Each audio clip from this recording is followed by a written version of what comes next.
একজন লাইভটা একটু শেয়ার করে দিও।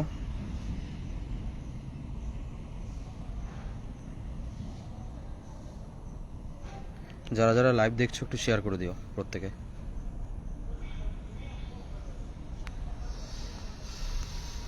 আচ্ছা, আগের দিনের মতো আজকেও সাধন আমার সাথে যুক্ত হবে। হয়তো দেখতে একটু অসুবিধা হবে, তো আবারও বলছি, দেখাটার থেকে আমাদের বার্তাগুলো বেশি ইম্পর্টেন্ট। কথাগুলো সবাই একটু মনোযোগ দিয়ে শুনবে, ঠিক আছে? হয়তো দেখতে একটু অসুবিধা হবে, কারণ এটা ফেসবুকের সমস্যা। 18 জন। আচ্ছা, স্লো কানেকশন। শোনা যাচ্ছে? প্রত্যেকে একটু বলবে শোনা যাচ্ছে কিনা। সাধন অ্যাকসেপ্ট করো। হ্যাঁ, করছি, 1 মিনিট।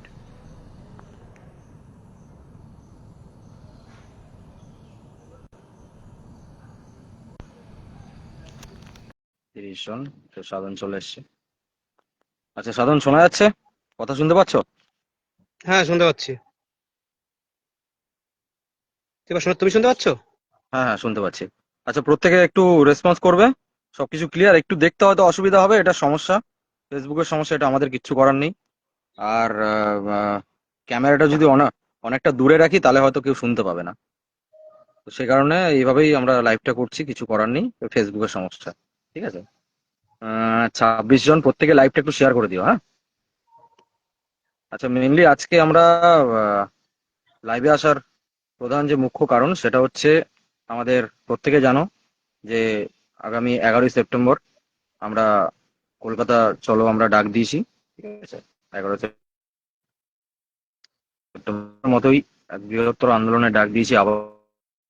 19 তারিখ, সরি, 19 আগস্ট, যেটা আমরা আন্দোলন যেটা করে দেখিয়েছি পশ্চিমবঙ্গের বুকে, কলকাতার বুকে, সরি। তো সেখানে এতটা আন্দোলন করার পর, সবকিছু করার পর এত জন আমরা জমায়েত ছিলাম, এবং প্রত্যেকে আমরা নিজেদের বঞ্চনার দাবিতে আওয়াজ তুলেছি। তো তা সত্ত্বেও আমরা সরকারের কোনো রকম রেসপন্স দেখতে পাচ্ছি না। আমাদের নিয়োগ নোটিফিকেশন নিয়ে সেরকম এখনো পর্যন্ত কোনো আধিকারিকদের কাছ থেকে কোনো রকম বার্তা এখন পর্যন্ত আসেনি। তো আমরা সে কারণে আমরা আগামী 11ই সেপ্টেম্বর আবার আমরা রাজপথে নামতে যাচ্ছি, আমাদের যে বঞ্চনার দাবি নিয়ে, সেই দাবি নিয়ে আমরা আবার রাজপথে নামতে যাচ্ছি। আচ্ছা, প্রথমেই আমি পরে বক্তব্য রাখবো, প্রথমেই সাধনকে বক্তব্য রাখার জন্য অনুরোধ করবো। সাধন, বলো। ধন্যবাদ অক্ষয়। আমার কথা কি শোনা যাচ্ছে? শোনা যাচ্ছে, ক্লিয়ার। যারা হচ্ছে লাইভটা দেখছেন, প্রত্যেকে হলো লাইভটা শেয়ার করে দেবেন। এবং 23 জেলার অগণিত 22 স্টেট পাস যে সমস্ত আমার কলিগ বন্ধু বান্ধব রয়েছেন, তাদেরকে অসংখ্য ধন্যবাদ জানাই। আপনারা হচ্ছে 19 আগস্ট কলকাতার বুকে একটি ঐতিহাসিক ছাত্র আন্দোলন নিয়োগের দাবিতে করে দেখিয়ে দিয়েছেন। আপনাদের কথা মাথায় রেখেই অ্যাকচুয়ালি আমরা সবসময় চেষ্টা করি। সবার প্রথমে আসি, আমরা আগামী কর্মসূচি 11ই সেপ্টেম্বর দিনটাকে ধার্য করেছি। ঠিক আছে, এই ডেটটা সম্পর্কে কিছু কথা বলি। যখনই কোনো আন্দোলন সংগঠিত হয়েছে, আমরা সবসময় চেষ্টা করেছি সাধারণ যে সমস্ত ক্যান্ডিডেট আছে, সাধারণ ছেলে মেয়েদের মতামতকে গুরুত্ব দিয়ে কোনো একটা ডেট মানে ঠিক করার। ঠিক আছে, এবার হচ্ছে 11ই সেপ্টেম্বরটা কেন বেছে নেওয়া হলো। আমি জানি 19 তারিখটাও যখন ঘোষণা হয়েছিল, তখনও কিছু মানুষ, অ্যাকচুয়ালি সবাইকে সন্তুষ্ট করা তো সম্ভব নয়, প্রত্যেকেরই প্রবলেম থাকে। আমার ব্যক্তিগত প্রচুর প্রবলেম আছে। আর তারপরে হচ্ছে 11 তারিখে বেছে নেওয়ার কারণ হচ্ছে, আপনারা জানেন, সম্ভবত সবাই বলছিল যে 15 তারিখ হচ্ছে, 14 তারিখে হচ্ছে এসএসসির লাস্ট এক্সাম আছে, এক্সামটা পরে করলে ভালো হতো। অ্যাকচুয়ালি সেপ্টেম্বর মাসটা 15 তারিখটা চলে গেলে পরের দিকটাতে হচ্ছে পুজো, সমস্ত কিছু পড়ে যাচ্ছে। মানে 16 তারিখে রান্না পুজোর মতো কি একটু পূজা আছে সাউথ এবং নর্থ 24 পরগনাতে। তারপরে 17 থেকে বিশ্বকর্মা পুজো। তারপরে ওই 20-21 তারিখ মহালয়া। মানে পুজোর একদিন দুদিন আগে আমেজটা কেমন থাকে জানেন প্রত্যেকেই। সেই সঙ্গে পুজো পুজো ভাবটাও চলে আসবে। পুজো চলে আসে মানে কলকাতাতে মানে পুলিশ থেকে শুরু করে সমস্ত কিছু বেশি থাকবে। আর সাধারণ ছেলে মেয়েদেরও মানে একটা উৎসাহ উদ্দীপনা, যেটা আমরা দেখতে পাচ্ছিলাম কিছুদিন আগে, মানে 19 তারিখ আন্দোলনের শেষে। তারপরে হচ্ছে 19 তারিখে যা যা হয়েছে 19 আগস্ট, তার পরবর্তীকালে মানে আপনারা জানেন, আমরা হয়তো খুব আশাবাদী ছিলাম যে খুব শীঘ্রই আমাদের নিয়োগ নোটিফিকেশন আসবে, বা কেন আসেনি সেটা একটা মানে বড় প্রশ্ন। এই কথাগুলো মাথায় রেখেই সাধারণ ছেলেমেয়েরা 19 তারিখের পরে আর কি 25 তারিখ থেকে শুরু করে রোজ ফোন, মেসেজ, দাদা আবার কবে আন্দোলন হবে, আবার কবে আন্দোলন হবে। তো সবার মতামতকে গুরুত্ব দিয়ে সকলের সঙ্গে আলোচনা করে আমরা একটা ডেট 11ই সেপ্টেম্বর ধার্য করেছি। ঠিক আছে, এবার আসি কিছু কিছু মানে প্রশ্নের সম্মুখীন হতে হচ্ছে। অনেকেই বলছে যে 14ই সেপ্টেম্বর হচ্ছে এসএসসির পরীক্ষা রয়েছে, সেই জন্য ওটা না হলে আমরা হচ্ছে আসতে পারতাম। সত্যি তাদের প্রতি আমাদের সহানুভূতি রয়েছে, কিন্তু কি করবো বলুন তো, মানে আহ, যারা এসএসসি দেবেন তাদের শুভেচ্ছা রইলো।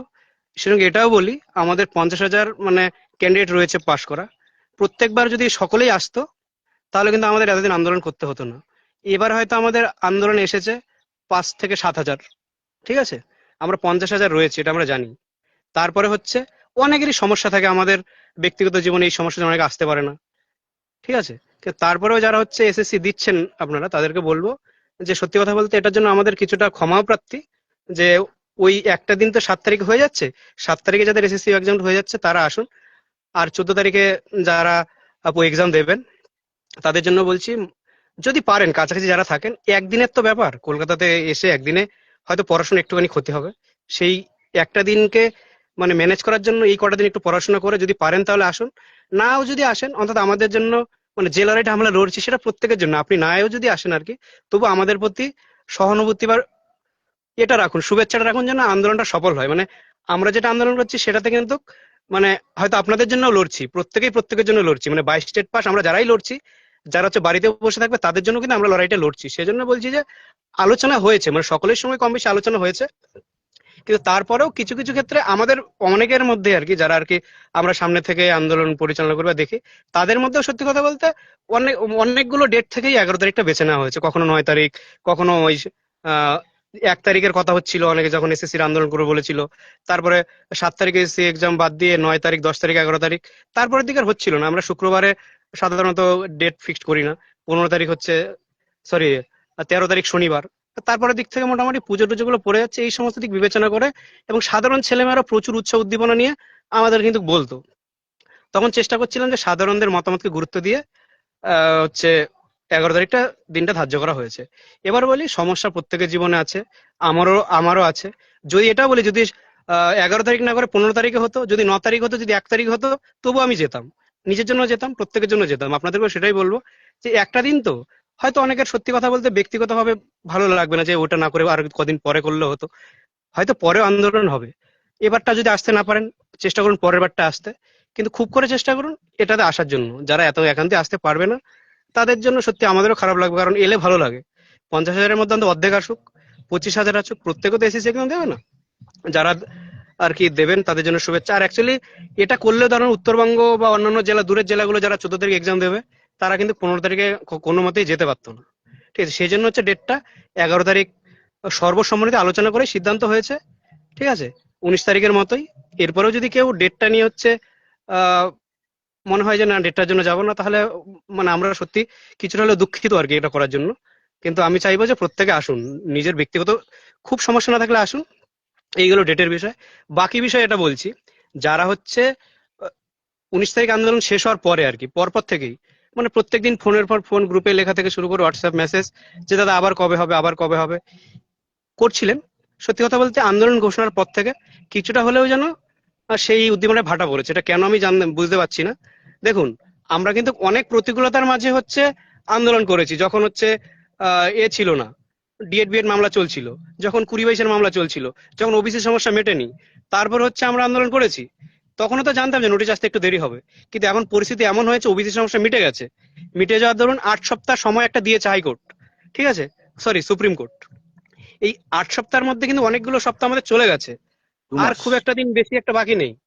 তো সেই জন্য যদি কিছু করতে হয় আমাদের, যত তাড়াতাড়ি করতে পারা যায়, একটা 10,000 জমায়েত যদি আমরা করতে পারি, ঠিক আছে, আগের বারের মতোও যদি করতে পারি, সেক্ষেত্রে কিন্তু আমাদের কিছু না হলেও ফলপ্রসূ হবে। এবার বাকিটা গভর্নমেন্টের বিষয়। গভর্নমেন্টে সত্যি আমরা হচ্ছে আন্দোলন করে হচ্ছে গভর্নমেন্টে টলাতে পারছি না, কিন্তু আপনারা জানেন 19 তারিখে আন্দোলনের ফলে মানে কতটা হচ্ছে এর প্রভাব পড়েছে। এমনকি পূর্ব বর্ধমানে 3টে মেয়ে, ঠিক আছে, তারা গিয়ে পুরো মানে পশ্চিমবঙ্গকে মোটামুটি টলিয়ে দিয়েছে। ওই দিনের যে 3টা মেয়ে যেটা করেছে সেটা আপনারা প্রত্যেকে জানেন, তার প্রভাব কতটা পড়েছে। এবার সেখানে যদি 3টা মেয়ে মানে যদি এটা করতে পারে, তার সঙ্গে আমাদের ভাইরাও ছিল, আমরা কেন পারবো না? সেই জন্য হচ্ছে কিছু মানুষ আছে যে সবসময় বিরোধিতা বা এইসব করে। কিন্তু যদি আপনারা দেখেন যে এটা তো সব ব্যক্তিগত স্বার্থে হচ্ছে না, প্রত্যেকের স্বার্থেই হচ্ছে। এই বারবার আন্দোলন করার জন্য আমার বাড়িতে বলি, আমি উত্তরবঙ্গের কোচবিহারে থাকি, প্রত্যেকটা আন্দোলনে যাই, শখে যাই না ভাই, মানে জ্বালাতে যাই। মানে কি করে, আর কিছু করার নেই। আমরা ভাবছি যে কি করে হচ্ছে ভোটের আগে নিয়োগ নোটিফিকেশন পাবো, এবছর কি করে নোটিশ আসবে। নোটিশ যদি ভোটের আগে না আসে, পুজোর আগে না আসে, তাহলে ভোট চলে আসবে। ভোট চলে আসলে আর আমাদের কথা শোনারও কেউ থাকবে না, বলারও কেউ থাকবে না। তখন কি করবেন? আপনারা তো দেখতে পাচ্ছেন সমস্ত নোটিফিকেশন বেরিয়ে গেছে, কোনো কিছু বাকি নেই। কিন্তু বাকি থেকে গেছি আমরা 22 সালে টেট পাস করে 3 বছর অপেক্ষার, রেজাল্ট হওয়ার পরেও 3 বছর বসে আছি। তা আপনারা যদি মনে করেন যে না, যারা আন্দোলন কখনো, যারা সামনে থাকে বা আমরা যারা অ্যাডমিন আছি তাদের জন্য নয়, আপনারা নাহলে কোনো আন্দোলনই সফল হবে না, হতে পারে না। আপনারা দেখেছেন বিগত দিনে এসেছে কত, 200, 300, 400, এবারে সংখ্যাটা একসঙ্গে একবারে 5,000-কে ছাপিয়ে গেছে।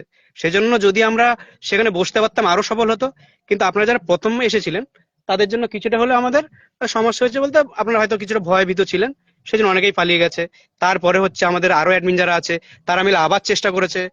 ঠিক আছে, এটা হচ্ছে দরকার আমাদের। প্রথম হচ্ছে জমায়েত দরকার, যদি জমায়েত হয় তাহলে সমস্ত কিছু করা সম্ভব। এবার হচ্ছে কিছুটা হলেও আমায় মানে হতাশা আমাকেও গ্রাস করছে। মানে সাধারণ ছেলেমেয়েদের যেভাবে রেসপন্স দেখছি, এটা কাম্য নয়। হয়তো 19 তারিখে প্রথম দিকে এরকম ছিল, শেষের দিকে আপনারা হচ্ছে অনেক অতি উৎসাহের সঙ্গে করেছিলেন, এবারও আশা করি সেটা করবেন। কিন্তু বিষয় হচ্ছে একটা আন্দোলন সফল করার জন্য হচ্ছে একটা দৃঢ় মানসিকতা। ঠিক আছে, যে ধরুন যে আমি যেতে পারছি না, যে সামনে যাচ্ছে তাকে বলে ঠিক আছে ভাই, তুমি সামনে থাকো, আমি তোমার পেছনে আছি। হয়তো আমি পিছনে তাকিয়ে দেখলাম কেউ নেই, তখন হচ্ছে মনোবল নষ্ট হয়ে যায়। এটা হচ্ছে আন্দোলনকে দুর্বল করে দেয়। আমাদের লক্ষ্য তো একটাই, যে আমরা কবে নিয়োগ নোটিফিকেশন পাবো, কবে আমরা স্কুলে যাব। আর কতদিন অপেক্ষা ভাই? সেই 3 বছর তো আমরা নামে টেট পাস করে বসে আছি। তার থেকে ভাবুন না, 5 বছর পরে টেট দিতে পেরেছি, 3 বছর অপেক্ষা করছি। এখন তো আমাদের বয়স প্রায় 30 পেরিয়ে গেছে। ঠিক আছে, তো অনেকেই আছে এরকম অবস্থায় পড়ে আছে। এবার যদি এরকম করে একটা আরেকটা আপার প্রাইমারি চলে আসে 14 বছর, ঠিক আছে, 13, 14 বছর, তাহলে কি হবে বলুন? তাহলে আন্দোলন করি আর কি লাভ হবে? ভোট পেরিয়ে গেলে আন্দোলন করে আর কি হবে বলুন? ভোট ভোট হবে, নতুন সরকার গঠন হতে হতে আরো 1-1.5 বছর এমনি করে কেটে যাবে। সরকার টাল বাহানা, তার মধ্যে সরকার পরিবর্তন হতে পারে, আবার নতুন করে সমস্ত কিছু, অনেক সমস্যা আছে। সেই জন্য আমরা চাইছি যত তাড়াতাড়ি সম্ভব কি করে বিপুল জমায়েত করে সরকারের সঙ্গে কথা বলে, পর্ষদের সঙ্গে কথা বলে কি করে নিয়োগ নোটিফিকেশন বের করা যায়, আমাদের মাথায় যে সেই চিন্তা। ঠিক আছে, কিন্তু আপনার উদ্দেশ্যে বলবো, যারা বিরোধ মানে অনেকেই বলছেন যে যাব না, অনেকে এরকম লিখছে যে ওই আন্দোলন ফ্লপ হবে, কেন তো তাড়াতাড়ি করা হলো। যখন আমরা 19 তারিখ করেছিলাম তখন বলো কেন তো 19 তারিখ করা হলো, কেন আর আগে করা হলো না? হবে না, 200 বেশি লোক হবে না। আমরা সবসময় আশাবাদী, আপনাদের জন্য অধীর আগ্রহে বসে আছি যে আপনারা আসুন, প্রত্যেকে একটিবার আসুন, দেখো, দেখুন তাড়াতাড়ি মানে বলতে আন্দোলনে। তাড়াতাড়ি বলতে বিষয়টা হাতে আমাদের সময় নেই। সবাই প্রত্যেকে জানো, সাধন যেটা একটু আগে বললো, যে হাতে শুধুমাত্র আমাদের আহ 8টা সপ্তাহ, মানে হচ্ছে 2 মাস।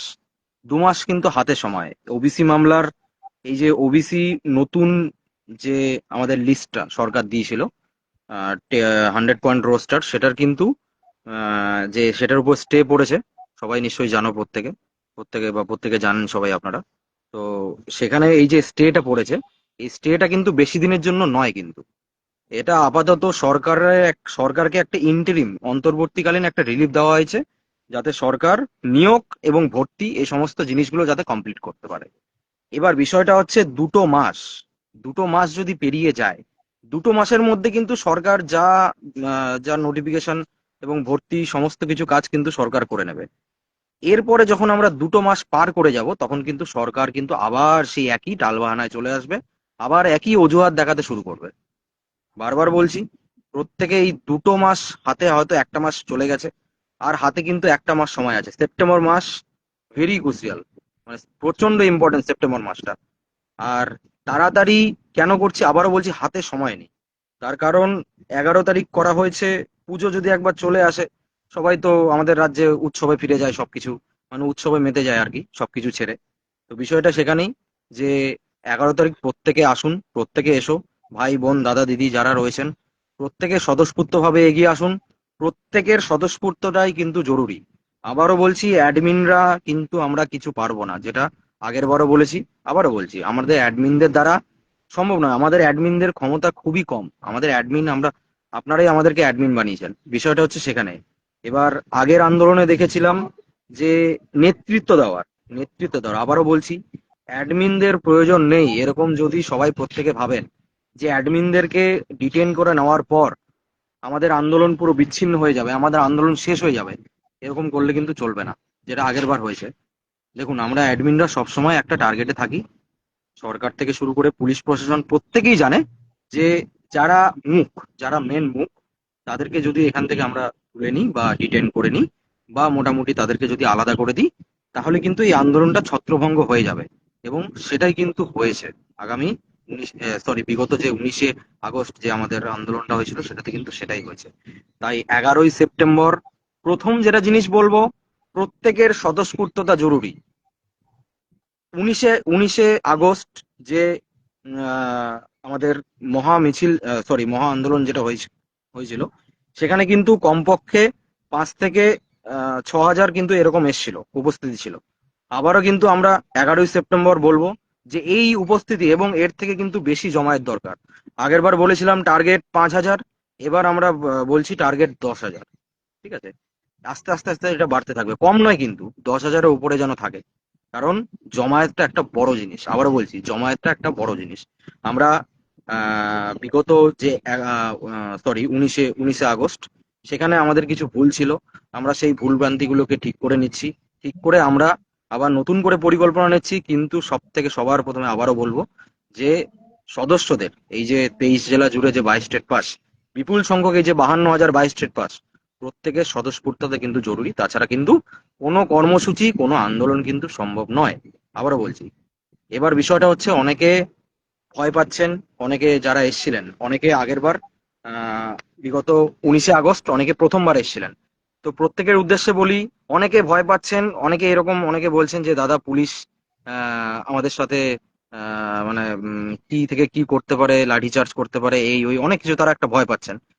একটা জিনিস জানিয়ে রাখি, পুলিশ প্রশাসন ওরা নিজেদের কাজ করেন, আমরা আমাদের নিজেদের কাজ করি। পুলিশ প্রশাসন আমাদের শত্রু কখনোই নয়। ওরা নিজেদের ওদের দায়িত্ব থেকে ওরা কাজ করে, এবং আমাদের আমাদের সত্যি কথা বলতে কিছু করার নেই।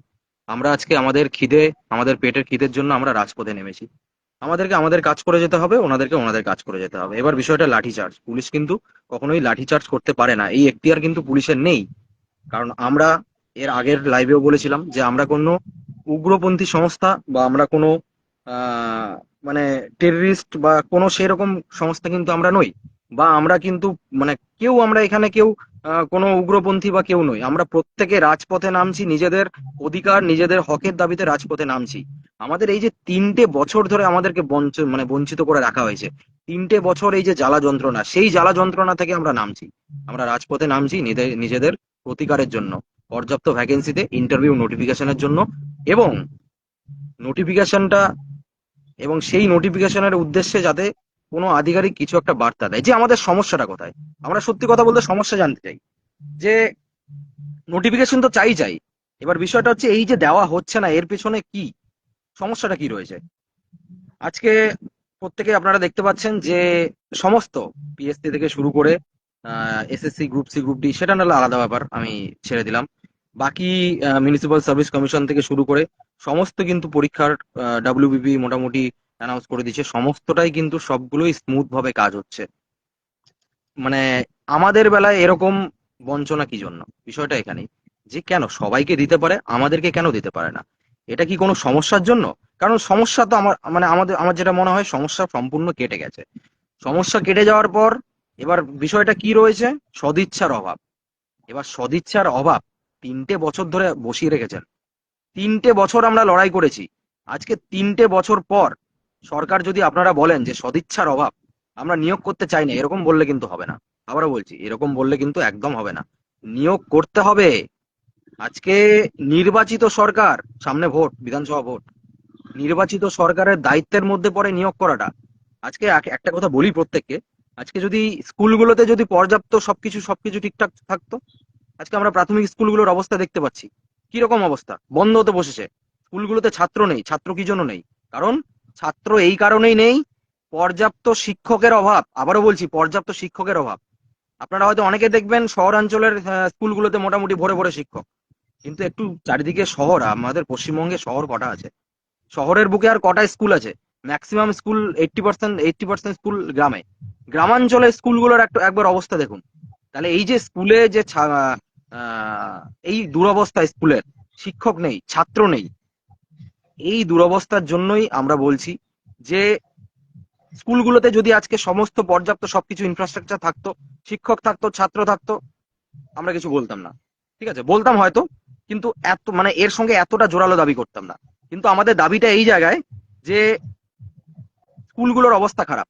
একদিকে স্কুলগুলো ভুগছে, একদিকে আমরা ভুগছি বেকার। আজকে মাননীয় পর্ষদ সভাপতি গৌতম পাল মহাশয়, উনি যখন আমাদের টেট নিয়েছিলেন, খুবই ভালোভাবে টেট নিয়েছেন, তার জন্য সভাপতি মহাশয়কে অসংখ্য ধন্যবাদ। আবারও, কারণ আমাদের পরিষ্কার কথা, যবেই আমরা চাকরি পাই, আমাদের চাকরি কিন্তু কেউ কেড়ে নিতে পারবে না, আমাদের চাকরি কখনো যাবে না, কারণ আমাদের কাছে স্বচ্ছ ওএমআর আছে, সমস্ত কিছুটাই আছে আমাদের কাছে। তো বিষয়টা হচ্ছে এটা, এই যে স্বচ্ছ ওএমআর, এগুলো কি আমরা বাড়িতে আলমারিতে ভরে রাখার জন্য সাজিয়ে রাখছি? এই স্বচ্ছতার কি মূল্য যদি আমরা চাকরি না পাই? স্বচ্ছভাবে চাকরি পাবো তবে তো সেই স্বচ্ছতার মূল্য থাকবে। আজকে একটা টেট নেওয়া হয়েছে, 22 সালের টেট, ঘটা করে টেট নেওয়া হলো, সমস্ত কিছুটাই বলা হলো যে বছরে দুবার নিয়োগ হবে, বছরে দুবার নিয়োগ হবে। ঠিক আছে, এবার বছরে দুবার নিয়োগ, 3টে বছরে আমরা নাই নাই করে 6বার সুযোগ পেতাম, তার জায়গায় এখনো একবারও সুযোগ পেলাম না। সামনে বিধানসভা ভোট, সুযোগ পাবো কিনা এখনো আমরা জানি না। তাহলে আমরা কি করব? আমরা কার কাছে যাব? আমরা এই অসহায়তার জন্যই আমরা ছুটে গিয়েছিলাম, আমাদের প্রতিনিধি পূর্ব বর্ধমানে যারা বর্ধমানে এসেছিল, আমাদের প্রতিনিধিরা ছুটে গিয়েছিল। তো এই অসহায়তার জন্যই তো আমাদের প্রতিনিধিরা মাননীয় মুখ্যমন্ত্রীর কাছে ছুটে গিয়েছিল। আমরা কার কাছে যাব? আমরা কি করব? এটা একটু বার্তা দিন আমাদেরকে। এবং পুলিশ প্রশাসনকে বলবো যে দেখুন, আপনাদের সাথে তো আমাদের কোনো শত্রুতা নেই, আপনাদেরকে আমরা সম্মান করি, আমাদেরকেও যোগ্য সম্মানটা দেবেন। দেখুন, আমরা সত্যি কথা বলতে আমরা চাকরি প্রার্থী, 3টে বছর ধরে এই যে যন্ত্রণা ভুগছি, একটু ভাববেন আমাদের কথা, একটু মানে মন দিয়ে ভাববেন, আপনারা তো মানুষ, একটু মনুষ্যত্বের কথা ভেবে একটু করবেন। যাই করবেন, দেখুন আপনাদের দায়িত্ব পালন করতে হবে, আমাদেরকেও দায়িত্ব পালন করতে হবে, আমাদের কিছু করার নেই। আর আবারও বলছি যে আমরা কেউ কোনো উগ্রপন্থী সংগঠন নই, আমরা কোনো কেউ শান্তিপূর্ণভাবে, সমস্তটাই আমরা শান্তিপূর্ণভাবে আমাদের দাবি জানাতে যাচ্ছি। ঠিক আছে, এবং আমরা শান্তিপূর্ণভাবেই আমাদের দাবি জানাবো, এটাই আমাদের লক্ষ্য, এটাই আমাদের উদ্দেশ্য। তো যোগ্য সম্মানটুকু দেওয়ার চেষ্টা করবেন। এবার এই যে নিয়োগ নিয়োগ সংক্রান্ত যে বিষয়গুলো, যে সামনে বিধানসভা ভোট, একটু আগে আমি সমস্যার কথা বললাম যে ওবিসি সমস্যা, ভোট পেরিয়ে গেলে একটা দিনের পর দিন আমাদের মোটামুটি পেরিয়ে যাচ্ছে, সামনে ওবিসি সমস্যা কিন্তু ওবিসি যে বললাম যে 4 সপ্তাহ, সরি 8 সপ্তাহ স্টে পড়েছে, সেই 8 সপ্তাহ পেরিয়ে যাচ্ছে একদিকে, আর একদিকে কিন্তু ভোট পেরিয়ে যাচ্ছে। তো প্রত্যেকটা 22 স্টেট প্রার্থী চাকরি প্রার্থীদের, 23 জেলার চাকরি প্রার্থীদের উদ্দেশ্যে বলি, আপনারা একবার ভাবুন যে এই যে যদি সময়টা আমাদের কাছ থেকে পেরিয়ে যায়, এটাই কিন্তু মোক্ষম সময়। এই যে ভোটের আগে, বিধানসভা ভোট, সামনে বিধানসভা ভোট রয়েছে, ভোটের আগে কিন্তু এটাই কিন্তু মোক্ষম সময়, এটাই কিন্তু সুযোগ। এই সময়টা যদি পেরিয়ে যায়, তারপরে কিন্তু আর কিচ্ছু করার থাকবে না, কোনো ঐক্যমঞ্চ, কোনো 22 স্টেট পাস চাকরি প্রার্থীদের অস্তিত্ব কেউ থাকবে না। আর যত দিন যাবে, আবারও বলছি, যত দিন যাবে জটিলতা কিন্তু বাড়তেই থাকবে, জটিলতা, বিভিন্ন সমস্যা কিন্তু বাড়তেই থাকবে। তাই প্রত্যেকে বলছি, প্রত্যেকের কাছে মানে অনুরোধের তো জায়গা নেই, তাও অনুরোধ করব যে প্রত্যেকে আসুন, রাজপথে প্রত্যেকে আসুন। আমাদের কাছে উপায় নেই। অনেকে বলছেন দাদা কি হলো, 19 তারিখের যে আন্দোলনটা করে কি হলো? কিছুই তো হলো না, কিছুই তো হলো না। দেখুন, হয়েছে অনেক কিছুই। এবার কি হচ্ছে না হচ্ছে এইসব নিয়ে আমাদের ভেবে লাভ নেই। কি হচ্ছে না হচ্ছে এইসব ভেবে যদি আমরা বাড়িতে বসে থাকি, তাহলে তো চলবে না। আমাদের কাজটা আমাদেরকে করে যেতে হবে, আমাদের যেটা কাজ আমাদের। দেখুন, আমরা প্রত্যেকে সাধারণ চাকরি প্রার্থী, আমরা এখানে কেউ মানে প্রভাবশালী বা কি কেউ কিছু নই। তাই আমাদেরকে প্রত্যেকে আমাদের রাজপথে না নামা ছাড়া আমাদের কোনো উপায় নেই আমাদের কাছে। ঠিক আছে, তাই আমাদেরকে রাজপথে নামতে হবে, রাজপথের বিকল্প কিচ্ছু নেই। আমাদেরকে আন্দোলনে নামতে হবে, আমাদেরকে প্রতিবাদ জানাতে হবে যে 3টে বছর আমাদেরকে বসিয়ে রাখার পর, এখন বিভিন্ন রকম বাহানাগুলো কেটে যাওয়ার পর, এখন আপনাদের সদিচ্ছার অভাব দেখা যাচ্ছে। সদিচ্ছা, ইচ্ছে নেই, নিয়োগ করার ইচ্ছে নেই। লোকে বলে না, ইচ্ছে থাকলে উপায় হয়, সত্যি কথা এটাই, যে নিয়োগ করার ইচ্ছে নেই। তাহলে 3টে বছর পার হওয়ার পর এখন পর্যন্ত আপনাদের নিয়োগ করার ইচ্ছে নেই। নিয়োগটা কবে দেবেন? উত্তরটা চাই, নিয়োগটা দেবেন কবে? কি ভাবছেন আমাদের নিয়োগের ব্যাপারে? এভাবে বসিয়ে রাখবেন? আজকে মাননীয় পর্ষদ সভাপতি গৌতম পাল, আপনি আমাদের মনে আশা জাগিয়েছেন। সত্যি কথা বলতে, একটা বাস্তব কথা বলি, আশা করি প্রত্যেকে আমার সাথে এগ্রি হবেন, প্রত্যেকে সহমত হবেন। আজকে আপনি এবং এই সরকার, বিশেষ করে আপনি সভাপতি মহাশয়, আপনি আমাদের মনে একটা আশা জাগিয়েছিলেন। এই যে আপনি রেজাল্ট বার করেছিলেন, এত সুন্দর স্বচ্ছ টেট নিয়েছেন, তারপরে এই যে বিভিন্ন রকম প্রতিশ্রুতি দিয়েছেন যে বছরে দুবার নিয়োগ হবে, তারপরে আমরা শুনতে পেরেছি যে ন্যূনতম 50,000 ভ্যাকেন্সিতে আমাদের নিয়োগ হবে। এই যে আশা, এই আশাগুলোর জন্যই কিন্তু আমরা তাকিয়ে আছি আপনার দিকে। যদি নিয়োগটা না দেবেন তাহলে আশাটা দিলেন কেন? প্রশ্নটা আপনার কাছে। যদি নিয়োগটা দেবেন না, আজকে যারা বাই স্টেট পাস চাকরি প্রার্থী যারা রয়েছে, আমরা যদি আপনি এরকম আশা না দিতেন, আমরা হয়তো অন্যদিকে আমরা শিফট হয়ে যেতে পারতাম। আমরা হয়তো অন্যদিকে আমরা জীবিকা নিজেদের দেখে নিতাম। এই আপনাদের আশার জন্যই তো আমরা তাকিয়ে আছি আপনাদের দিকে। এদিকে আমরা আপনাদের দিকে তাকিয়ে আছি, অথচ আপনারা দিনের পর দিন বিভিন্ন টালবাহানা অজুহাত দিয়ে আস্তে আস্তে ডিলের পর ডিলে করে যাচ্ছেন। নিয়োগ নোটিফিকেশনের কোনো চিহ্ন নেই, কিচ্ছু নেই, কোনো বার্তা নেই, কোনো কিচ্ছু নেই। এরকম আর কদিন চলবে? কদিন চলতে পারে এরকম? একদম। প্রত্যেকের দায়িত্বের মধ্যে পড়ে, আবারও বলছি, নির্বাচিত সরকারের দায়িত্বের মধ্যে পড়ে। একবার তাকান স্কুলগুলোর দিকে, আপনারা সবই জানেন। আজকে পাশের রাজ্য বিহার, প্রত্যেকে দেখেছেন, প্রশাসনিক আধিকারিক প্রত্যেকে, সবার উদ্দেশ্যে বলছি আমি, এবং সরকারের উদ্দেশ্যেও বলছি, এবং আমাদের প্রত্যেকটা বাই স্টেট পাস অবশ্যই তাদের উদ্দেশ্যে বলছি, যে আজকে সবাই দেখেছেন যে পাশের রাজ্যে বিহার, বিহারকে আমরা আমাদের পশ্চিমবঙ্গের তুলনায়, আমি কোনো রাজ্যকে ছোট করব না এবং আমি কোনো রাজ্যের সেন্টিমেন্ট নিয়ে আমি বাজে কথা বলবো না, কিন্তু আমি যদি তুলনা করি, পশ্চিমবঙ্গের থেকে বিহার অনেক পিছিয়ে, ফাইন্যান্সিয়ালি হোক, সমস্ত দিক থেকে হোক।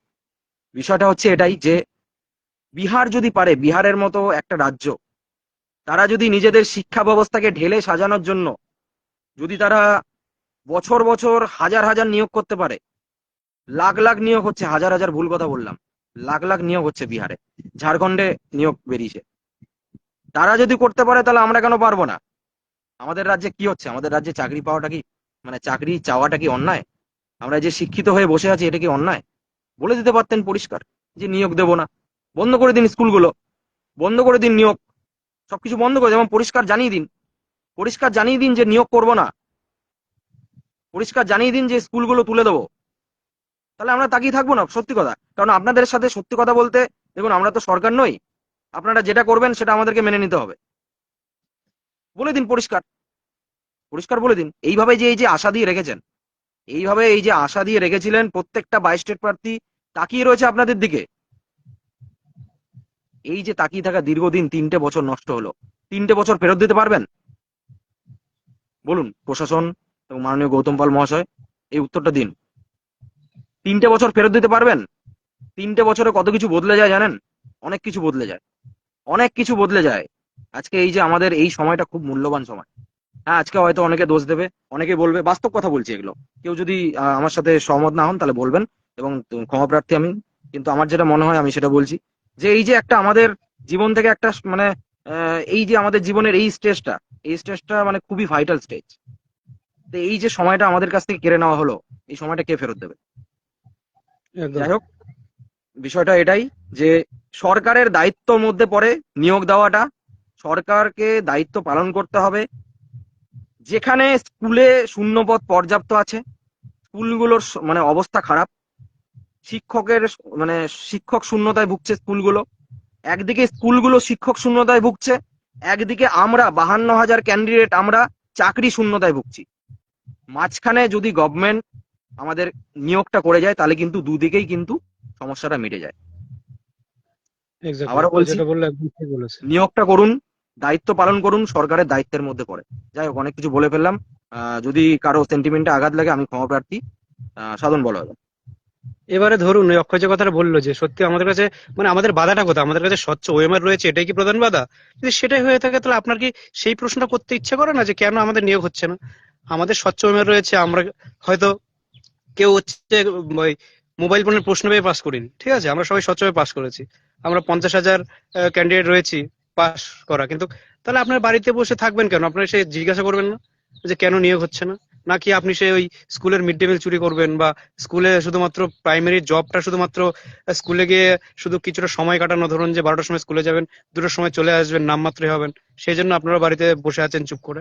ব্যাপারটা হচ্ছে যে যারা শিক্ষক হবে তাদের মধ্যে কিন্তু প্রশ্ন করার ব্যাপারটা থাকতে হবে, মানে সমাজের বিভিন্ন দিক আপনাদের কিন্তু দেখতে হবে, মানে শিক্ষক মেরুদণ্ড সোজা হওয়ার রাখতে হয় বস, পরিষ্কার মেরুদণ্ড বলছি। সোজা রাখতে হবে। এবার শিক্ষকতার যারা পেশা বেশ- অন্য পেশার থেকে অনেক গুরুত্বপূর্ণ পেশা, এখানে মেরুদণ্ডটা সোজা রাখাটা খুব জরুরি। যাই হোক, এবার যারা সাধন বাড়িতে বলুন। বসে ভাবছেন যে জবে যেদিন হবে দেখা যাবে, লড়াই না কেউ তো করছে, সত্যি এই ধরনের মানসিকতা থাকলে মানে কোনোদিনই আন্দোলন সফল হতে পারে না। আজকে অনেকেই বলছে যে ওই একটু লেট হলে তাহলে আসতাম, সত্যি কথা বলতে আমরা তো 50,000 রয়েছি, যাদের কাজ আছে, যারা আসতে পারবে না তাই ঠিক আছে, কোনো একটা অসুবিধার জন্য আসবে না, পরের আন্দোলনে আসবে। কিন্তু যা 50,000-এরই সমস্যা নেই, সমস্যা সব সময় থাকে। মানে আমারও 11 তারিখে প্রচুর সমস্যা আছে।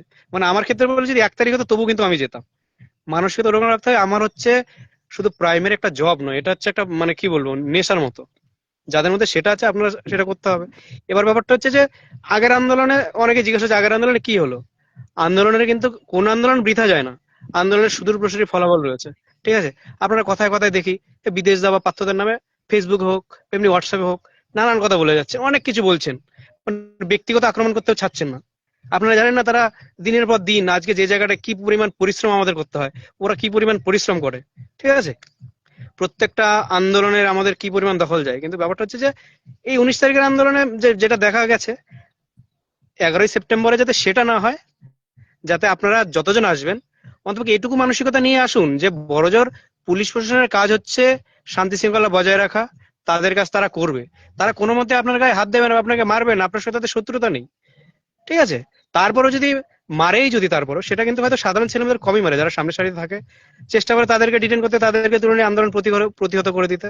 কিন্তু আপনি নিজেকে এত দুর্বল ভাবছেন কেন? যদি আমাদের কাউকে আমাদের সবাইকে যদি ধরে নিয়ে চলে যায় তাহলে আপনারা কেন পিছিয়ে আসবেন? আপনার আমার পক্ষে যেটা সম্ভব আপনার দ্বারাও সেটাই করা সম্ভব।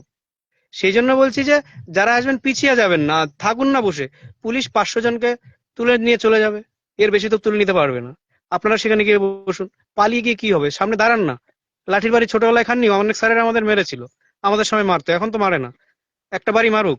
আমিও তো চাই যে ঠিক আছে যদি মার খেতে হয় তবু যাতে আমাদের নিয়োগ নোটিফিকেশন আসে, একদিনই তো মারবে, কি হবে? মরে তো যাবো না। আর এই জীবনটা এই যে যেভাবে জীবন কাটছে এটা কি জীবন বলে বলুন তো? মানে আপনি কি যেতে পারেন কোন একটা আত্মীয় বাড়িতে যেখানে কি আপনার কষ্টের সম্মুখীন হতে হয় না? সবাই তো বলে যে কি করিস, তোর এখন হলো না। অথচ যারা হচ্ছে এই টিচিং প্রফেশন বাদ দিয়ে ধরুন যে ছোটবেলায় কাজ করতে বা অন্য কিছু প্রফেশনে গেছে, দেখুন তারা কিন্তু আজকে ভালো জায়গায় সেটেল হয়ে গেছে। আপনি কিন্তু হতে পারেননি, কারণ কেন? আমরা একটা হচ্ছে নোবেল প্রফেশনকে বেছে নিয়েছি।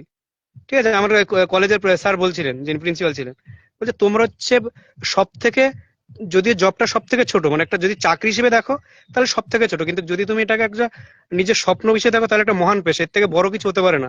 আজকে ডাক্তার পুলিশ থেকে ইঞ্জিনিয়ার থেকে সবকিছু আপনার হাত দিয়ে তৈরি হবে।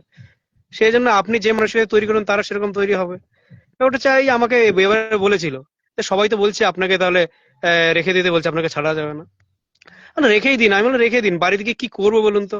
এই মানসিক যন্ত্রণা, দিনের পর দিন রাতে ঘুম আসে না, মানে পরের দিনটা কি হবে, মানে পরের দিন কি প্রশ্নের সম্মুখীন হতে হবে। সত্যি বলতে আমরা আমরা তো সে কেউ মানে এমন জায়গায় চলে আপনি চাইলেই যে কোনো কাজ করতে পারবেন। হয়তো কোনো কাজকে আমি ছোট করছি না। এই কদিন আগে যেমন উঠছিল যে চপ শিল্প বা চপ ভাজুন, সত্যি কথা বলতে সবাই যদি চপ ভাজে খাবেটাকে, মানে আপনি কি সেটা করতে পারবেন? তবু আমাদের অনেকেই আছে মানে নিজের পেশার তাগিদে জীবন ধারণের তাগিদে সেটা করতে হচ্ছে। আমরা অনেকেই এর বাইরেও কিছু কিছু করি, কিন্তু আমাদের মন সায় দেয় না, মানে নিজের মনোবল ভেঙে যায়, আজকের দিনটা কি করে যাবে, কালকে কি হবে। তারপরেও যদি আপনারা মনে করেন যে না বাড়িতে বসে থাকবো, যেদিন হবে দেখা যাবে, কি হবে আন্দোলন, এই তো আন্দোলন হচ্ছে। কোন আন্দোলন বৃথা যায় না, প্রত্যেক আন্দোলনের সুদূর প্রসারী ফল রয়েছে। যদি আজকে আন্দোলন না হতো তাহলে কোনোদিন ভারতবর্ষ স্বাধীন হতো না। আমাদের হচ্ছে মানে সবাই বলে জনদরদি আমাদের অভিভাবক স্বরূপ মাননীয় মুখ্যমন্ত্রী, উনি কিন্তু আন্দোলনের মাধ্যমে একটা সরকারের পরিবর্তন ঘটিয়ে আজকে ক্ষমতায় আছেন। সেজন্য উনি জানেন আন্দোলনের মানে কি, কি করে আন্দোলন করতে হয়, কি করে আন্দোলনকে প্রতিহত করতে হয়। আন্দোলন করেই সবটা সম্ভব। এবার সত্যি কথা বলতে আমরাও কেন দিনের শেষে কোথাও কোথাও মানে আপনাদের উপর ভরসা করে তো সমস্ত কিছু করা, আমরা দু তিনজন মিলে কি করতে পারি? আমাদের কোনো ক্ষমতা নেই। যারা বাড়িতে বসে থাকে, আমি আগেও বলেছি, যারা বাড়িতে বসে আছে তাদের প্রচুর ক্ষমতা। তারা যদি সবাই চলে আসতো, যে কোনো সরকার থাকুক না কেন, মানে এ হতে বাধ্য, মানে নিয়োগ দিতে বাধ্য। যদি 50,000 চলে আসে রাস্তাতে, অর্ধেক চলে আসে রাস্তাতে, তার 4 ভাগের 1 ভাগ চলে আসে রাস্তাতে, ঠিক আছে, তবু হচ্ছে আমাদের নিয়োগ নোটিফিকেশন এ মাসেই আনা সম্ভব। কিন্তু যদি মনে করেন যে না জবে আসবে আসবে, তাহলে সত্যি কথা বলতে আমি এর ভরসা খুঁজে পাই না যে এই 2025 সাল পেরিয়ে গেলে 26 সালের তারপরে কবে হবে। তাহলে আমাদের প্রত্যেকে আশা ছেড়ে দেয়। আপনারা যেভাবে আমাদেরকে মানে 19 তারিখের আন্দোলনের পরে যেভাবে আমাদেরকে ফোনের পর ফোন যেভাবে আপনার উৎসাহ দেখিয়েছেন, সেটা কিন্তু দেখতে পাচ্ছি না। আজকে আমাদের টেলিগ্রাম মিটিং রয়েছে, সেই মিটিং এ সবাই যুক্ত হবেন। যদি কারো কোনো সমস্যা থাকে শুনবো কি সমস্যা কার, মানে কি হলো হঠাৎ করে। যদি আপনারা আপনাদের উপর ভরসা করেই তো আমাদের সমস্ত কিছু করা। এর আগে আমরা 400 জন নিয়েও হয়তো কলকাতার রাজপথে আন্দোলন করেছি, মানে যারা প্রত্যেকবার আসে, সেগুলো কমন ফেস, এরা আসেই। হয়তো আমরা আপনারা ভাববেন আমাদের হয়তো খেয়ে দিয়ে কাজ নেই, বোনের খেয়ে মানে কি বলে একটা কথা আছে বাংলাতে, ঘরের খেয়ে বোনের মোষ তাড়ানোর মতো ব্যাপার। দুদিন পরে আমাদের বাবা আমাদের বাড়ি থেকে তাড়িয়ে দেবে। মানে এই যে এত কিছু করছে সত্যি মানে নিজেও বুঝি যে আর কত অনেক হচ্ছে, কিন্তু সঠিক সংখ্যাটা আমরা চাই। এই 400-500 দিয়ে কিছু হবে না।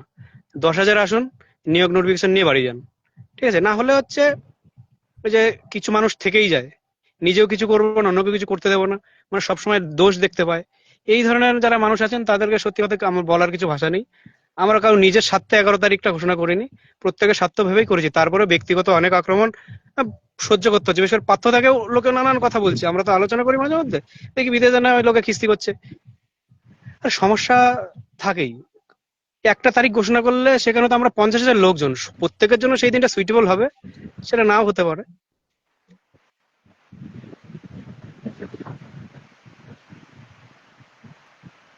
যাই হোক, ভুল লাইফটা ভ্রান্তি যদি অনেকটা। থেকেও থাকে, আচ্ছা, বলো বলো, ভুল ভ্রান্তি যদি বলো থেকেও বলো। থাকে, ভুল ভ্রান্তি যদি আমাদের থেকেও থাকে, আমি নতমস্তকে আপনাদের কাছে ক্ষমা চাইছি। অন্ততপক্ষে ক্ষমা করে দিয়ে হলেও এই একটা দিন আপনি ম্যানেজ করে আসুন। আমরা কেউ নিজের স্বার্থে এটা করিনি, সকলের সঙ্গে আলোচনা করেই দিনটা ধার্য করেছি। এরপরেও যদি কারো কোনো দ্বিমত থাকে, খুব সমস্যা না থাকলে আপনি আসুন। 11 তারিখে যারা যাবে তারা কিন্তু আপনার জন্যই যাচ্ছে, এটা কথা মাথায় রেখে অন্ততপক্ষে আসুন। দেখুন, 11 তারিখে যদি আপনারা মনে করেন যে 11 তারিখে কি নোটিশ আসবে, অনেকেই প্রশ্ন করেছে, কোথাও না কোথাও আমি কিন্তু ভীষণ রকম আশাবাদী। মানে আশা না ছাড়া এটা হতে পারে না। আমরা গিয়ে যদি বসতে পারি সেখানে, যদি আমরা সেখানে মানে আগের বার যেটা প্ল্যানিং ছিল যে সেখানে গিয়ে বসবো, যে আমাদের দাবি পূরণ না হওয়া পর্যন্ত উঠবো না, যদি আমরা সেটা করতে পারতাম, এত সংখ্যক ছেলে মেয়ে, সত্যি তো কিছু না কিছু কেউ না কেউ তো আমাদের সঙ্গে এসে কথা বলতো। আন্দোলনের ফলে কি হয়েছে সেটা কিন্তু আপনারা জানেন, আমাদের খবর কিন্তু উচ্চ স্তরে অব্দি পৌঁছে গেছে, হায়ার অথরিটি সেটা জানে। আমাদেরকে এরপরে অনেক কিছু ফেস করতে হয়েছে, আমরা লাইভ করে বলেছি।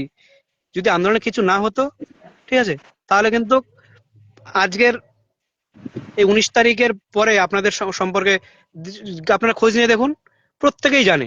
22 স্টেট পাস সম্পর্কে প্রত্যেকেই জানে। এবার আমাদেরকে কিন্তু সভাপতি উনিও কিন্তু বলতে বাধ্য হয়েছেন যে উনি আমাদের জন্য আলোচনা করছেন বিকাশ ভবনে, ঠিক আছে, কি করে দ্রুত নিয়োগ দেওয়া যায়। ঠিক আছে, এবার উনি হচ্ছেন একজন আহ পর্ষদের একজন সভাপতি, পর্ষদ একটা অটোনমাস বডি, কিন্তু সমস্ত ক্ষেত্রে সিদ্ধান্ত তো সরকারই নেয় কবে নিয়োগ দিতে হবে না দিতে, ভ্যাকেন্সি তো শিক্ষা দপ্তর পাঠায়। তো শিক্ষা দপ্তরকে তো ভ্যাকেন্সি পাঠানোর জন্য সরকারের অনুমোদন চাই। সেই জায়গাটায় যাতে আমরা যেতেই যখন প্রশ্ন করেছিলাম, উনি বলেছিলেন যে যে আমাকে তো ভ্যাকেন্সি না পেলে আমি কি করে নিয়োগ করবো। এবার ভ্যাকেন্সি দেওয়ার জন্য তো সরকারকে কিছুটা হলেও তো সেই জায়গাটায় দেখাতে হবে যে আমরা এই সংখ্যায় আছি। ঠিক আছে, কিন্তু আমি জানি না সত্যি কথা বলতে, সরকার তো সবই জানে, তারপর আমাদের প্রতি উদাসীন কেন। আমরা কিন্তু সেই প্রশ্নটা করতে কিন্তু আসবো। সেই জন্য ভুলভ্রান্তি থাকলেও 11 তারিখে আমি আশা করবো যে আপনারা প্রত্যেকে আসবেন। ঠিক আছে, এইটুকু কথা বলে, আর যদি আপনাদের কোনো সমস্যা থাকে, আজকে টেলিগ্রাম মিটিং আছে, সবাই যুক্ত হবেন। সত্যি কথা বলতে যদি আপনারা নাই চান যে আন্দোলন করে কিছু হবে না, সেটাও বলুন। কারণ আমরা আপনার যদি দেখাতে পারেন যে এরকম 1,000 জন 2,000 জন বলছে যে হবে না, আপনারা প্রত্যেকবার আন্দোলনে আসেন, যে আমরা হচ্ছে প্রত্যেকবার আন্দোলনে যাই, তাই 11 তারিখে, সরি 11ই সেপ্টেম্বর আমরা হচ্ছে যাব না, গিয়ে কিছু হবে না, সেরকম একটা সংখ্যা আমাদেরকে বলুন। তাই আমরা ভেবে দেখবো আমাদের সিদ্ধান্ত পরিবর্তন করা যায় কিনা। কিন্তু কি লাভ হবে তাতে বলুন? দিনের পর দিন এমনি করে থাকাচ্ছে, আন্দোলনের মাধ্যমে সরকারের উপর চাপ বজায় রাখতে হবে যদি নিয়োগ নোটিফিকেশন চান এবছরে। না হলে এই এই 11 তারিখেই দেখবো। আমি তো বলেই দিই, 11 তারিখের পরে আন্দোলন করেই আর কি হবে, মানে হবে বলতে আপনারা জানেন কোর্টের বিষয়গুলো, supreme court DEd versus BEd মামলা 3 বছর টেনে নিয়ে গেছে। ওবিসি সমস্যা কিন্তু হাইকোর্টে মিটে গেছে। হাইকোর্টে হয়তো 8 সপ্তাহ পরে শুনানি হবে, তার থেকে হয়তো 3-4 সপ্তাহ কেটে গেছে অলরেডি। আবার যদি 2 বছর ঝুলিয়ে দেয় কোর্ট, কোর্টের উপর এই জানেন তো কত দীর্ঘমেয়াদী হচ্ছে সমস্ত কিছু ওই নিয়োগের রায়গুলো বেরোয়, কেসের রায়গুলো বেরোয়। যদি আবার যদি 2 বছর কোর্টে ঝুলে যায় তাহলে কি হবে? সেই জন্য হচ্ছে তাড়াহুড়ো করে ডেট গুলো ঘোষণা করা, এছাড়া অন্য কিছু নয়। আপনারা এর আগে করে দেখিয়েছেন, আশা করি 11 তারিখে করে দেখাবেন। ঠিক আছে, বাকি কথা টেলিগ্রাম মিটিং বিষয়টা, হবে, অক্ষয় আর কিছু বলে শেষ করো। হ্যাঁ, অনেকটা দীর্ঘায়িত হলো, অনেক কিছু বললাম আমরা। দেখুন, প্রত্যেকটা কথা আমি সাধারণ যে কথাটা বলছি, প্রত্যেকটা কথাই আমাদের মনের ভেতরকার কথা এবং বাস্তব পরিস্থিতির কথা। বাস্তব পরিস্থিতি এটাই যে সামনে ভোট, হাতে সময় খুব কম। এই ভোটটা যদি একবার পেরিয়ে যায় তাহলে আমাদের কোনো অস্তিত্ব থাকবে না। একবার সবাই ভাববেন যে শিক্ষকতা শুধু পেশা নয়, শিক্ষকতা অনেকের স্বপ্ন থাকে। আর আমরা কিন্তু, আমাদেরকে আটকে রাখা হয়েছে 3 বছর ধরে, কিন্তু আমরা কিন্তু একদম একটা শেষ প্রান্তে দাঁড়িয়ে আছি। একটা কিন্তু শুধুমাত্র নোটিফিকেশন, তার সাথে পর্যাপ্ত ভ্যাকেন্সি, তাহলে কিন্তু আমাদের কিন্তু মানে আমাদের স্বপ্নটা কিন্তু পূরণ হয়ে যাবে। তো আমাদেরকে এই যে সরকার বসিয়ে রেখেছে দীর্ঘদিন ধরে, বসিয়ে রাখতে পারে, কিন্তু আমাদের প্রসেসটা কিন্তু বেশি দূর নয়। তাই একটা কথা প্রত্যেকে বলবো, যেটা পাননি সেটা নিয়ে না ভেবে যেটা পেয়েছেন, যেটাতে তারা এগিয়ে রয়েছেন সেটা নিয়ে ভাবুন। এবং আর তো কয়েকটা দিন, তাই না? ভোট যদি পেরিয়ে যায়, সত্যি কথা বলতে কোনো আশা নেই, তারপরে আমাদের কোনো আর বিন্দু মাত্র অস্তিত্ব থাকবে না। এইসব কথা ভেবে একটু ভাবুন প্রত্যেকে। আর অনেকেই স্বতঃস্ফূর্ততা দেখাচ্ছিলেন, কিন্তু সাধন যেটা বললো যে আমরা ডেট ঘোষণার পরে কিন্তু সেরকম স্বতঃস্ফূর্ততা সবার মধ্যে দেখতে পাচ্ছি না, আবারও বলছি। তাই প্রত্যেকে এগিয়ে আসুন, আগের বার যেরকম করে আপনারা স্বতঃস্ফূর্ততা দেখিয়েছিলেন সেরকম করে আপনারা প্রচারটা করুন। আবারও বলছি, অ্যাডমিনরাই সমস্ত কিছু নয়। অ্যাডমিনরা শুধু, আমরা শুধু রাস্তা দেখাতে পারি, আপনাদেরকে প্রত্যেকের সহযোগিতা ছাড়া কিন্তু জিনিসটা সম্ভব হয়। তাই বলছি 11 তারিখ প্রত্যেকে আসুন। এবং আজকে টেলিগ্রাম, এখানে হয়তো অনেকে কিছু বলতে পারছেন না, অনেকে কিছু সাজেশন দিতে পারছেন না, সুবিধা অসুবিধা। 11 তারিখ প্রত্যেকে আসুন। 11ই সেপ্টেম্বর প্রত্যেকে দলে দলে কলকাতা চলুন। এবং আজকে রাত্রি 9টা সম্ভব, তাই না সাধন? রাত্রি 9টা তো? একদম 9টা, 9টা, হ্যাঁ 9টা। রাত্রি 9টার সময় টেলিগ্রাম মিটিং রয়েছে আমাদের। আমাদের টেলিগ্রাম গ্রুপের মধ্যে টেলিগ্রাম মিটিং রয়েছে। সেখানে প্রত্যেকে যুক্ত থাকবেন এবং নিজেদের মতামত জানাবেন। প্রত্যেকের কাছ থেকে শুনতে চাই যে দাদা আমরা আসছি। প্রত্যেকে মাইকটা অন করবেন। মাইকটা অন করে প্রত্যেকে বলবেন, একটাই কথা বলবেন যে দাদা আসছি, ঠিক আছে, অমুক জেলা থেকে আসছি এবং নিজে আসছি। তার সাথে সাথে আগের বার যেটা বলা হয়েছিল যে নিজে আসতে হবে এবং তার সাথে সাথে 10 জনকে নিয়ে আসতে হবে। আবারও বলছি, এবার লক্ষ্যটা যেরকম আগের বার আমরা বলেছিলাম যে লক্ষ্য 5,000+, এইবার সেই টার্গেটটা রাখছি 10,000+। এটা কিন্তু প্রত্যেকে করে দেখাতে হবে। আবারও বলছি, জমায়েত কিন্তু কথা বলে বস, জমায়েত কিন্তু কথা বলে। আবারও বলছি। যাই হোক, একদম। অনেকটা দীর্ঘায়িত হলো। আর একটা কথা আহ, বলছি অক্ষয়, হ্যাঁ, বলো বলো। আপনারা সাধন বলে হচ্ছে শেষ করো। ভাবছেন না, এই আন্দোলন কিন্তু মানে কোনো ঐক্যমঞ্চ নয়, কোনো অ্যাসোসিয়েশন নয়। সকলের সঙ্গে আলোচনা করে 2022 স্টেট প্রার্থী যারা, তারাই হচ্ছে 2022 স্টেট প্রার্থী হিসেবে এই ডেট ঘোষণা করা হয়েছে। এই আন্দোলন মানে সফল করা হবে। এবার কারো যদি আপত্তি থেকে থাকে, আসলে কাউকে না কাউকে তো দায়িত্ব নিতে হয়। সেই দায়িত্ব হয়তো আপনারা জানেন আমরাই নেই, কিন্তু আমরা হচ্ছে সকলের সাথে কথা ভেবেই সেটা নেই। যদি কেউ মনে করে থাকেন আগামী দিনে যে হচ্ছে আমাদের ডেট ঘোষণাতে আপত্তি আছে আপনাদের, তাহলে আমি এটা আশা করব যে আপনারা যে বা যারা কোনো একটা তারিখ ঘোষণা করে আমাদেরকে জানাবেন। আমরা প্রত্যেকে সে আন্দোলনে আসবো। মানে পার্থদা, বিদেশদা থেকে শুরু করে হাবিজুজ্জাদ থেকে শুরু করে সুদীপদা, আমরা যারা রয়েছি প্রত্যেকে আপনাদেরকে সাথ দেবো। কিন্তু কাউকে কাউকে দায়িত্ব নিতে, আপনারা দায়িত্ব নিন সত্যি, তাহলে আরো বেশি ভালো হয়। আমরা তাহলে আপনাদের সঙ্গেই থাকবো। আমাদেরকে অন্তত এতটা প্রেশার হয়তো নিতে হবে না। আমরা জানেন সমস্ত কিছু হয়তো আমাদের কাজ কর্ম, এমনকি আমাদের রাত ঘুমোতে ঘুমোতে 12টা 1টা 2টো বেজে যায়। সারাদিন ধরে হচ্ছে এই বিভিন্ন জেলাতে এদেরকে বলা, যে ফোন করে এদেরকে বলো বা এই জেলাতে সমস্যা হচ্ছে, এখানে ডিপিএসসি যেতে হবে। আর একটা কথা বলে রাখি, 19 তারিখের ফলাফল কি হয়েছে সেটা যদি আপনাদের সত্যি একটু হলেও জানার প্রয়োজন মনে করেন, প্রত্যেকটা জেলা ডিপিএসসি তে আপনারা এই 11 তারিখের আগে 10 জন 5 জন মিলে অথবা যতজন পারবেন গিয়ে কথা বলুন ডিপিএসসি তে গিয়ে। তাহলে বুঝতে পারেন যে কোনো যদি খবর থাকে, বার্তা থাকে, তাহলে জানতে পারবেন। ঠিক আছে? সেই জন্য বলছি, দলাদলি বিভেদ এসব না রেখে আসুন। মানে একজন 22 স্টেট প্রার্থী হিসেবে, একজন যোদ্ধা হিসেবে, একজন মানে আদর্শ শিক্ষক হিসেবে আন্দোলনে যোগ দিন, নিজের অধিকার বুঝে নিন। এটুকু বলেই শেষ করছি। আবারও বলছি, যদি আমাদেরকে নিয়ে যেমন ডেট ঘোষণা করার সময় আমরা অনেকের সঙ্গে আলোচনা করেছি, আপনারা খোঁজ নিয়ে দেখতে পারবেন। ঠিক আছে? এবার তাতেও যদি কারো মনে কোনো দ্বিধাদ্বন্দ্ব থাকে, আমি চাইবো আগামী আন্দোলনে আপনারা কোনো একটা পার্টিকুলার ডেট ঘোষণা করুন। আপনাদের সঙ্গে আমরা সব সময় আছি, যদি এরকম কারো মনে থেকে থাকে। সেই জন্য বলবো, বিভেদ দলাদলি সব ভুলে আপনারা 11ই সেপ্টেম্বর আন্দোলনে আসুন, আন্দোলনকে সফল করুন, যাতে 19 আগস্টের থেকে আরো একটা বৃহৎ আন্দোলন আমরা কলকাতার বুকে সংগঠিত করতে পারি। এইটুকু আশা রেখে আমি লাইভ থেকে বিদায় নিচ্ছি। বলার মাঝখানে কোনো ভুল ভ্রান্তি হয়ে থাকলে নিজের ভাই, বন্ধু, সহযোদ্ধা হিসেবে ক্ষমা করে দেবেন। ধন্যবাদ সবাইকে। ধন্যবাদ সবাইকে, ধন্যবাদ সাধনকে যুক্ত থাকার জন্য এবং গুরুত্বপূর্ণ মতামত রাখার জন্য। প্রত্যেকে বলছি, আবারও বলছি, 11 তারিখ প্রত্যেকে স্বতঃস্ফূর্তভাবে আসুন। 11ই সেপ্টেম্বর কলকাতা চলো। এবং এই আন্দোলন সম্পূর্ণ শান্তিপূর্ণভাবে, ঠিক আছে, সম্পূর্ণ শান্তিপূর্ণভাবে আমরা আন্দোলন করব। এবং পুলিশ প্রশাসনের উদ্দেশ্যে বার্তা থাকবে এটাই, যে আমরা কোনো টেররিস্ট সংগঠন নই, আমরা কোনো কিছু, কোনো সমাজ বিরোধী আমরা কাজ করতে যাচ্ছি না, কোনো কিছু, কোনো গন্ডগোল আমরা বাগাতে যাচ্ছি না। আমরা যাচ্ছি আমাদের দাবিটা রাখতে। তাই আপনারাও নিজেদের আচরণটা আশা করি ঠিকঠাক করবেন, যে সম্মানটা আমাদের পাওয়া উচিত, আশা করি যোগ্য সম্মানটুকু আমাদের দেবেন। ধন্যবাদ বলে লাইভটা এখানে শেষ করছি। প্রত্যেকের সাথে দেখা হচ্ছে আজকে 9টার সময় টেলিগ্রাম মিটিংয়ে। ধন্যবাদ।